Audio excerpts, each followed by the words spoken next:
네, 안녕하세요. 백두산 금융연구소의 백두산입니다. 11월 7일이죠. 제가 어제 영상 올렸던 게 하나 있는데 뭐였지? 중국발 금융위기 2021년에 전 세계는 중국발 금융위기를 좀 주의해야 되지 않겠냐라는 취지로 해서 영상을 하나 올렸습니다. 많은 분들이 뭐 좋아해 주셨네요. 감사합니다. 아무튼 여기도 질문이 하나 달렸는데 이루다님 질문인데, 트럼프가 재선이 된다면 미중 무역 분쟁으로 21년에 경기 침체가 오지 않겠냐라는 질문이 올라왔습니다. 사실 그죠. 미국 대선이란 이벤트가 굉장히 좀 중요하기 때문에 사실 뭐 대선 결과에 따라 트럼프가 한 번 더 하냐 못 하냐에 따라서 시장이 막 요동칠 수도 있다고 생각하시는 분들이 되게 많은 것 같아요. 근데 우선은 저의 의견을 말씀드리자면, 미국 대통령이 누가 되든 간에 21년에 어떤 뭐 일이 터지는 거는 제가 봤을 때 막을 수가 없을 것 같습니다. 어, 그렇게 생각하는 이유는요, 우선은 미중무역 분쟁이라는 걸 보셔야 되는데, 미중무역 분쟁이 결과적으로 일단은 말씀드렸죠. 그 중국의 살을 찌워서 잡아먹겠다는, 중국이 지난 20년, 30년간 살이 많이 찌지 않았습니까? 뭐 90년대 후반, 2000년대 들어서 GDP가 급성장을 하면서 중국이 살이 쪘죠. 이제 미국이 잡아먹을 때가 된 겁니다. 마치 85년도에 일본이 이렇게 살이 찌니까 그거를 미국이 잡아먹은 것처럼 결과적으로 중국의 국부를 쏙 미국으로 빼오겠다라는 게 이번 미중 무역 분쟁의 결론인데, 그게 이제 미중 무역 분쟁의 사실상 숨겨진 속내인데, 중국도 일본도 알고 있지만 막을 수가 없어요. 예. 기축통화국이고 뭐 군사력도 빵빵한 나라기 때문에 경제력으로나 군사력으로나 이래저래 그죠? 미국이 이기게 돼 있습니다. 일단은 미국 정치적인 미국 국내 상황을 보면 사실 미중무역 분쟁을 트럼프만의 그걸로 생각하시는 분들이 계시는데 아니에요. 민주당과 공화당의 폭넓은 지지를 받고 있는 게 바로 미중무역 분쟁이란 정책이고요. 그렇기 때문에 이거는 대통령이 누가 되든 간에 일단 미중무역 분쟁, 그러니까 말이 미중무역 분쟁이지 그 중국 살찌워서 잡아먹겠다, 양털 깎기 하겠다라는 그 미국의 플랜 자체는 누가 대통령이 되든 간에 바뀔 수 없다고 봅니다. 그래서 뭐 결론적으로 누가 대통령이 되든 간에 어쨌든 뭐 그죠? 중국 살찌워서 잡아먹고, 중국을 살이 찌워서 잡아먹는다는 건 뭐예요? 중국의 외국 자본이 훅 들어가서 버블 만들어놨다가 버블이 났을 때 이제 중국에서 돈을 확 빼서 깔아앉히겠다라는 그게 이제 작전이죠. 그거 한다는 얘기입니다. 그렇기 때문에 대통령이 누구냐는 사실 그렇게 큰 상관이 없을 것 같습니다. 시스템적으로 인해서 경제 상황이, 주식시장이 버블로 갈 수밖에 없는 상황이고, 버블이 났을 때는 뭐 미국이 금리를 시스템적으로 인상할 수밖에 없기 때문에 이제 위기가 난다고 주장하는 바고요. 그래서 이제 대통령이 누구냐는 중요하지 않은 것 같습니다. 잠깐 뭐 그래도 미국 대선 얘기를 조금, 아주 제한된 정보지만 이걸 가지고 해보겠다면은, 현재 일단 트럼프는 이거 어제 나온 뉴스인데요. 지지율이 개똥입니다. 지지율이 아주 뭐 망하고 있어요. 어제 보시면 민주당 후보 5명에게 모두 졌다고 합니다.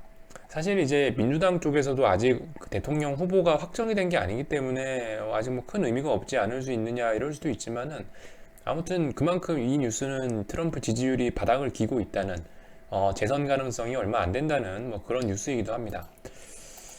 이렇게 되면 어떻게 되겠습니까? 트럼프가 지지율이 이렇게 떨어진다고 하면은 아마도 트럼프는 이제 기를 쓰고 경기부양책을 쓰게 되겠죠. 마지막 남은 스팀팩을 이제 증시에 주입을 해서 어떻게든 지지율을 끌어높이려고 시도를 할 겁니다.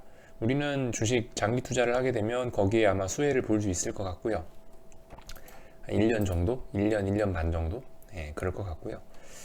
근데 이제 약간 뭐 저도 트럼프가 만약 계속 대통령이 된다, 다음번엔 대통령이 된다라면은 솔직히 이미 어차피 시장은 트럼프에 대한 이런, 그죠? 이런 그 불확실성, 트럼프의 성격, 트럼프의 이런 불확실성, 이랬다 저랬다는 성격에 대한 그런 거는 이미 리스크는 다 시장에 반영되어 있는 가치이기 때문에, 제가 봤을 때는 만약 트럼프가 계속 한다, 계속 당선이 된다라고 생각하면 아마 대선 직전에, 왜냐하면 대선 직전에는 누가 될지 모르기 때문에 그 불확실성 때문에 대선 직전에 좀 흔들릴 수 있겠죠. 그리고 트럼프가 다시 된다고 하면 계속 쭉 올라갈 가능성이 있을 것 같고요.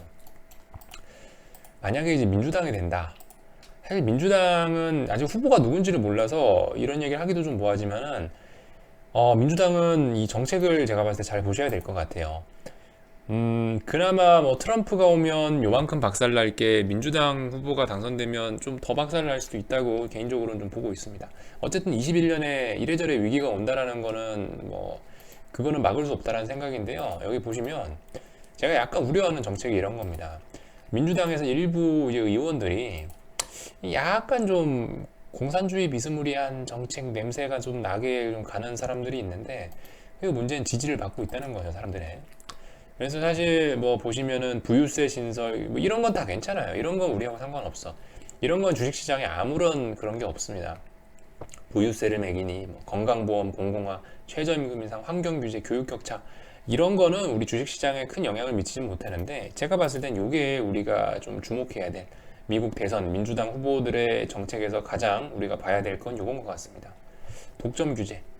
지금 현재 구글, 아마존, 페이스북, 애플 얘네가 너무 컸죠. 그래서 얘네 IT 기업을 분할한다라는 얘기가 있습니다. 이거 지금 사실 우리나라 증시건 미국 증시건 살펴보시면은 나스닥의 FANG 그죠? 그리고 MAGA, 뭐 마이크로소프트, 아마존, 애플, 뭐 이런 회사들이 대부분 IT 계열, IT 소프트웨어, 그러니까 그 어떤 플랫폼 기업들이 시장을 이끌어 왔는데, 그리고 그들이 시장을 이끌어가는 덕분에 삼성전자도 거기에 납품을 해서 우리나라 증시도 잘 올라갔는데, 이게 만약에 옛날 미국이 그 반독점 뭐 이러면서 그 거대한 어떤 석유 재벌들 그 뭐 스탠다드 오일이니 그런 애들을 싹 다 해체해버린 것처럼 만약에 구글, 아마존, 페이스북, 애플을 사사사삭 다 잘라버린다면은 이건 분명히 이거는 주가에 상당한 충격이 올 거라 생각합니다. 말씀드렸다시피 트럼프가 계속 대통령을 해먹어서 뭐 금융위기가 와서 미국 주가가 30%만 빠질 거였으면은 이렇게 민주당이 와가지고 샤샤샥 다 갈라놔 버리면은 이거 때문에 뭐 30% 빠질 게 아니고 50% 빠질 수도 있다. 뭐 이런 생각이 드는 거죠. 제가 봤을 때 지금 우리가 현실적인 어떤 이런 그 현실적인 이런 클루들 이런 단서들을 가지고 미국 대선이나 내년에 대해 얘기해 볼 수 있는 건 이 정도가 한계가 아닐까 싶습니다. 아시겠죠? 어쨌든 간 21년의 위기는 계속 올 것 같다. 대통령이 누가 되느냐, 뭐 이거는 민주당이 되냐, 공화당이 되냐, 이거는 제가 봤을 때 그냥 어떤 증시의 재료에 불과할 것 같습니다. 중요한 거는 뭐 대통령이 누가 되느냐라는 이런 껍데기적인 부분보다 시장이죠. 시장 자체. 뭐 금리가 어떻게 돼서 금리 발작이 일어나서 신흥국에서 돈이 빠져나가고 이런 시스템적인 부분을 보시는 게 제가 봤을 때 조금 더 시장을 보시는 데도 도움이 되지 않을까라는 생각입니다.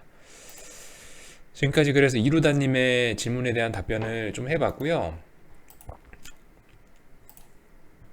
목요일이네요. 저는 하여튼 오늘 좀 일이 있어서 개인적으로 좀 일이 있어서 좀 빨리 나가보도록 하겠습니다. 더 궁금하신 사항은 리플로 남겨주시면 또 답변 드리도록 하겠습니다. 여기서 마칠게요.